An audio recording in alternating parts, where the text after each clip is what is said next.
आज हम फिर से बात करने वाले हैं राइट टू इंफॉर्मेशन एक्ट की। यदि आपने हमारा पिछला वीडियो नहीं देखा है, आरटीआई का इंट्रोडक्टरी वीडियो, तो आप आई बटन पर क्लिक करके देख सकते हैं या इस वीडियो के बाद नीचे डिस्क्रिप्शन में जाकर उसके लिंक पर देख सकते हैं। आज के वीडियो में हम 3 बातें कवर करने वाले हैं। नंबर 1, आरटीआई को इफेक्टिव तरीके से फाइल करने के लिए आपको कौन सी 4-5 बातों का ध्यान रखना है। नंबर 2, ऑफलाइन आरटीआई किस तरीके से फाइल करनी है। और नंबर 3, ऑनलाइन आरटीआई किस तरीके से आपको फाइल करनी है। ओवरऑल ये वीडियो देखकर आप में से हर एक व्यक्ति 15 से 20 मिनट में आरटीआई एक्ट न सिर्फ फाइल कर पाएंगे बल्कि इफेक्टिव तरीके से फाइल कर पाएंगे और उनको जिस इंफॉर्मेशन की आवश्यकता है गवर्नमेंट डिपार्टमेंट से वो प्रोक्योर भी कर पाएंगे। ना तारीख ना सुनवाई, सीधा इंसाफ, वो भी ताबड़तोड़। तो दोस्तों, मेरा नाम है ऋषभ जैन, आप देख रहे हैं लेबर लॉ एडवाइजर। और इससे पहले कि हम आगे बढ़ें, हमारे चैनल को सब्सक्राइब करना, इस वीडियो को लाइक करना और बेल आइकन दबाना ना भूलें।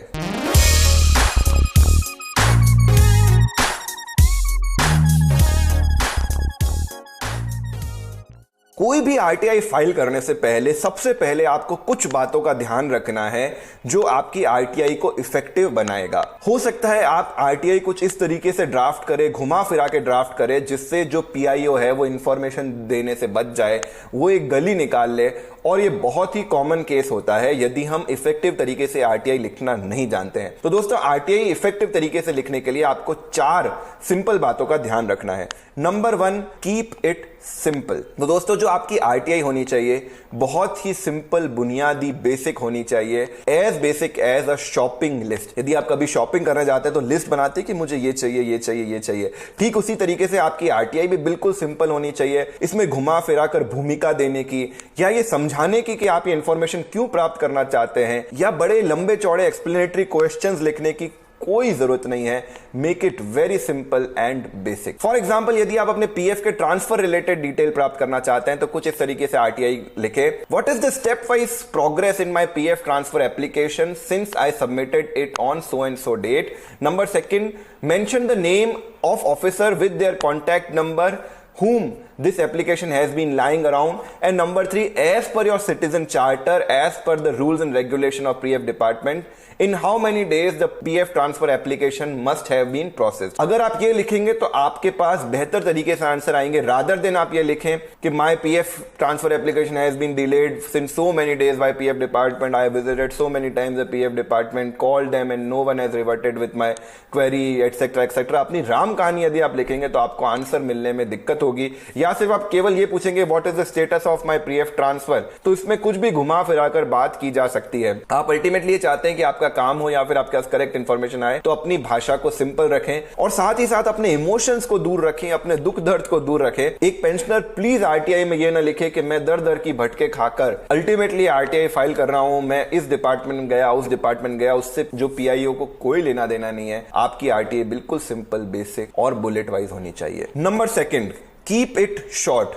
आपको ये याद रखना है कि अल्टीमेटली जो डिपार्टमेंट की साइड से आपकी आरटीआई का रिप्लाई कर रहा है वो भी एक पीआईओ है, आप ही की तरह इंसान है। आप ये सोचे कि यदि आप एक पीआईओ हो जो इंफॉर्मेशन दे रहे हैं और आपका से कोई लंबी चौड़ी एप्लीकेशन आ जाए जिसमें एंडलेस क्वेश्चंस हो, तो फिर आप क्या करेंगे? आप उसको ड्रॉअर में पटक देंगे और उसको डिले करने की कोशिश करेंगे, यार किसी तरीके से काम छूटे मेरा। लेकिन आप छोटी सी इंफॉर्मेशन, छोटे छोटे क्वेश्चन यदि उससे पूछे जिसका जो पीआईओ है फटाफट से आपको जवाब दे पाए, तो उसके आंसर आप तक पहुंचने की बहुत ज्यादा प्रोबेबिलिटी रहती है। तो सेकंड पॉइंट है keep it short. Number 3 point, divide and rule. यदि मान लीजिए फिर भी आपको काफी सारे क्वेश्चन है, 20, 25, 30 क्वेश्चंस आपके हैं गवर्नमेंट डिपार्टमेंट से, तो आपको क्या करना चाहिए? आपको मल्टीपल आरटीआई फाइल करनी चाहिए।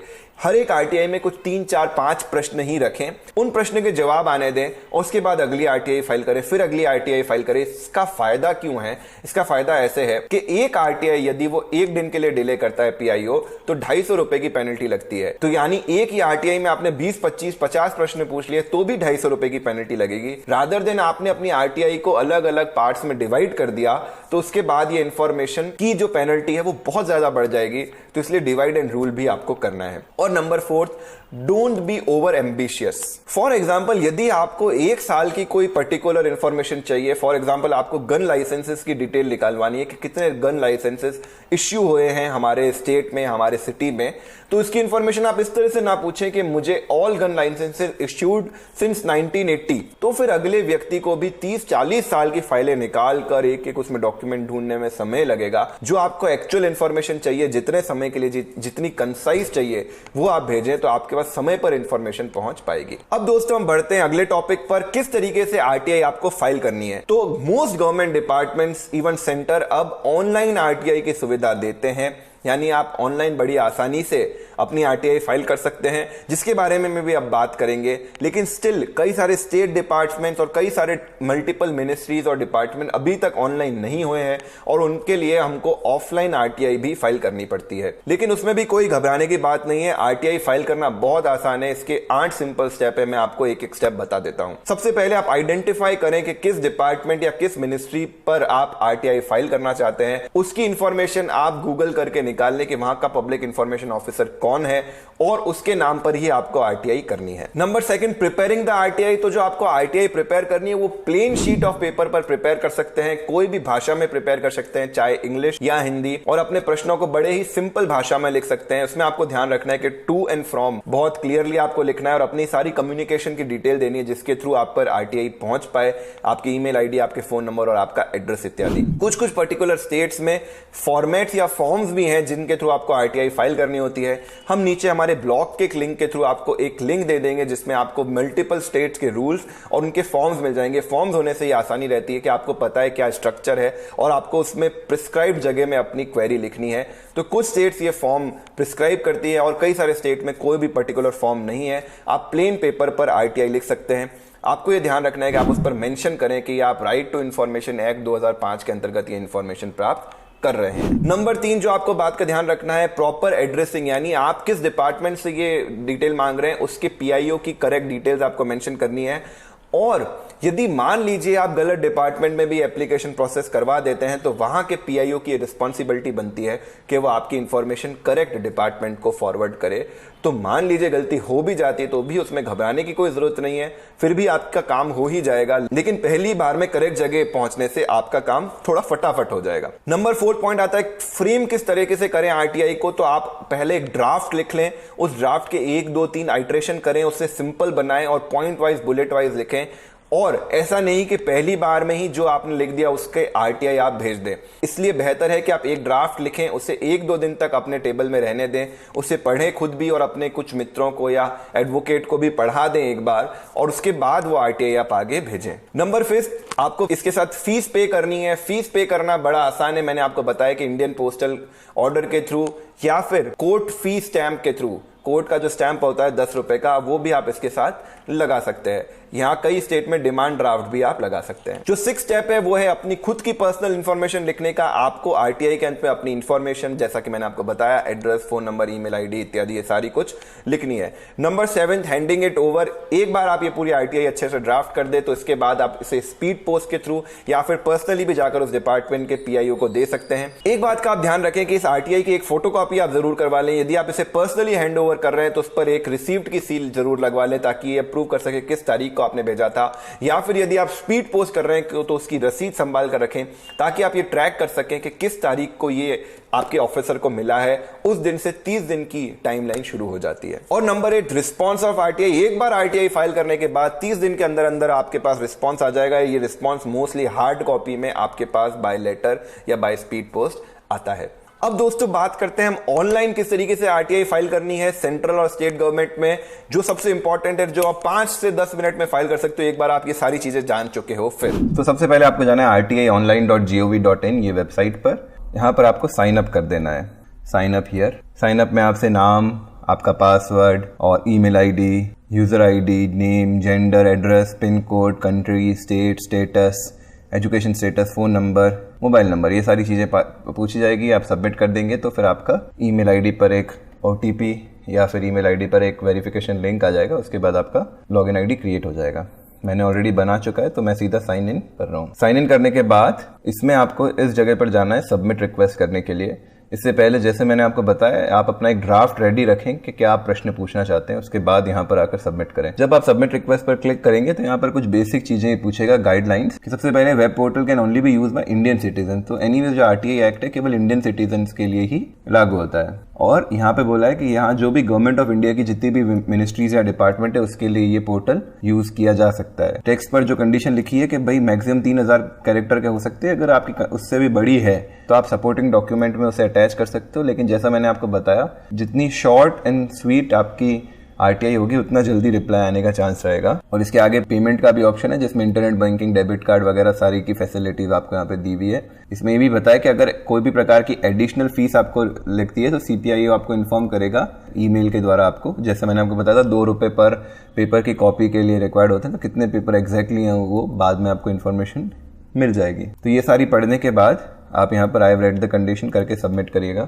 सबमिट करने के बाद अब जैसा मैं आपको एग्जांपल दूंगा, आपको किस डिपार्टमेंट के थ्रू अपनी आरटीआई सबमिट करनी है वो बहुत आपको जान लेना बहुत इंपॉर्टेंट है। फॉर एग्जांपल आपको provident fund, employ provident fund के लिए अपना रिक्वेस्ट डालना है, तो मिनिस्ट्री ऑफ लेबर के अंतर्गत वो आता है। तो आपको सबसे पहले यहाँ पे ministry of labour and employment search करना है और उसके बाद यहाँ पे एम्प्लॉय प्रोविडेंट फंड आपको मिल जाएगा। तो एम्प्लॉय प्रोविडेंट फंड आप देख सकते हैं, ठीक है, ईएसआईज भी यहाँ पे देख सकते हैं। उसी तरीके से आपको भी खोजना होगा कि किस डिपार्टमेंट के अंदर आपको अपनी आरटीआई फाइल करनी है, उसके हिसाब से अप्रोप्रिएट मिनिस्ट्री या डिपार्टमेंट आपको चुनना होगा। उसके बाद यहाँ पे बेसिक डिटेल, अपना एजुकेशन क्वालिफिकेशन वगैरह वगैरह सारी चीजें आपको फिल करनी है, फोन नंबर वगैरह डालना है। और यहाँ पर हम नीचे इस पार्ट पे आ जाते हैं। तो यहाँ पर आपको अपनी आरटीआई फिल करनी है। यहाँ पे आप ध्यान दीजिएगा, only alphabet A to Z, number 0 to 9 and special character में केवल यही अलाउड है, इसके अलावा कोई स्पेशल करेक्टर्स अलाउड नहीं है। कई बार आप ये फिल करेंगे, इसके अलावा कुछ भी स्पेशल करेक्टर यूज करें तो एरर आते रहेगा। तो यहाँ पर आपको 3000 वर्ड्स में मैक्सिमम अपनी फाइल अटैच करनी है। यहाँ पर आप PDF फाइल अटैच कर सकते हैं अप टू 1 MB और सिक्योरिटी कोड डाल के सबमिट करिएगा। सबमिट करने के बाद आपको पेमेंट का ऑप्शन आएगा, जहाँ पर जाकर आप 10 रुपए अपना पेमेंट कर सकते हैं। तो सिंपल आरटीआई आपकी सबमिट हो गई। एक बार आरटीआई सबमिट करने के बाद आप इस होम स्क्रीन पर आएंगे तो यहाँ पर आपको अपनी आरटीआई दिख जाएगी। यहाँ पर आपको रजिस्टर्ड दिखेगी कि जितनी आपकी आरटीआई है, और यहाँ पर आपको उसकी पेंडेंसी नजर आएगी कि 2 पेंडिंग है। और जब वो डिस्पोज हो जाएगी, यानी उसका जवाब डिपार्टमेंट की तरफ से ड्राफ्ट होकर आपको कुरियर या स्पीड पोस्ट कर दिया जाएगा, तब यहाँ पर ये डिस्पोज स्टेटस में आ जाएगी। आप यहाँ पर इन आरटीआई के नंबर पर क्लिक करके इनका स्टेटस भी देख सकते हैं। जैसे फॉर एग्जाम्पल मैंने 2 आरटीआई फाइल करी है, एक नॉर्थ वेस्टर्न रेलवे के साथ, एक एम्प्लॉय प्रोविडेंट फंड के साथ, वो मैं यहाँ पर देख पा रहा हूँ। और ये पूरी आरटीआई की डिटेल्स यहाँ पर खुल गई है। और आप यहाँ पर इसका स्टेटस, करंट स्टेटस भी चेक कर सकते हैं इस पर क्लिक करके, जब तक कि आपकी प्रोसेस हो नहीं जाती है। एक बार प्रोसेस होने के बाद यहाँ पे डिस्पोज ऑफ आ जाएगा। आप यहाँ पर देख पाएंगे कि रिक्वेस्ट डिस्पोज ऑफ हो गई है 9/3/2019 को, और ये मैंने फाइल करा था 19/2, यानी 20 दिन के अंदर अंदर ये डिस्पोज कर दी गई है। अगर आप अपने आरटीआई के डिस्पोजल से सेटिस्फाइड नहीं है या 30 दिन के बाद भी आपका जवाब नहीं आता है, तो यहाँ पर आप फर्स्ट अपील दायर कर सकते हैं। इसकी भी यहाँ पर गाइडलाइन दे रखी है। और सबमिट पर आप क्लिक करेंगे तो यहाँ पर आपको अपनी आरटीआई का जो रिक्वेस्ट नंबर है वो डालना है, यहाँ पर अपनी ईमेल आईडी डालनी है और यहाँ सिक्योरिटी कोड डालना है। उसके बाद आप यहाँ पर अपील भी रजिस्टर कर सकते हैं। तो ये ओवरऑल ऑनलाइन आरटीआई फाइल करने का प्रोसेस रहा। इसी तरह लेबर लॉ एडवाइजर चैनल के साथ जुड़े रहिए, जागरूक रहिए। जय हिंद, जय भारत। ना तारीख ना सुनवाई, सीधा इंसाफ, वो भी ताबड़तोड़। अगर आप भी अपना नाम इस लिस्ट में देखना चाहते हैं तो आप हमारे चैनल के मेंबर बन सकते हैं ज्वाइन बटन पे क्लिक करके, और हमें सपोर्ट करते रह सकते हैं ताकि हम फ्यूचर में ऐसे ही वीडियोस बनाते रहें।